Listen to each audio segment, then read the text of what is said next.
మాతా జగన్మోహిని దగ్గర నుంచి వేదవతి వాళ్ళు ఇంటికి వస్తారు. వేదవతి తలదించుకొని ఇంట్లోకి వెళ్ళబోతూ ఉండగా సుజాత, అవని, అర్చన వేదవతి వైపు చూస్తూ ఉంటారు. విజయ గర్వంతో ఎగసి పడాల్సిన వేదవతి తలదించుకొని వెళ్తుందంటే పెళ్లి జరగకూడదని మాత జగన్మోహిని చెప్పుంటుంది అని సుజాత అంటూ ఉంటుంది. మాతా జగన్మోహిని మాయా శ్రీకర్ల పెళ్లి జరిపించొచ్చని, ఆ పెళ్లి జరిగితే నాకు పూర్వ వైభవం వస్తుందని, మా కుటుంబం బాగుంటుందని చెప్పారు. ఎట్టి పరిస్థితుల్లో మాయా శ్రీకర్ల పెళ్లి జరుగుతుంది అని చెప్పి వేదవతి, అవని, సుజాత, అర్చన అలాగే కుటుంబ సభ్యులందరి సమక్షంలో చెప్తూ ఉంటుంది. వేదవతి, ఈ పెళ్లి జరగనివ్వను, నా కంఠంలో ప్రాణం ఉండగా అవనికి అన్యాయం జరగనివ్వను అని సుజాత అంటూ ఉంటుంది.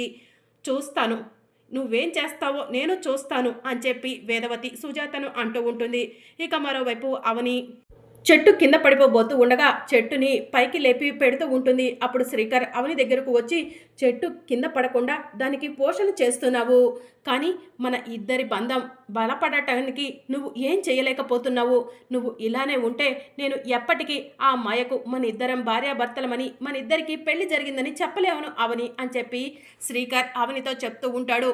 ఇదంతా కూడా రాహుల్ చూస్తాడు.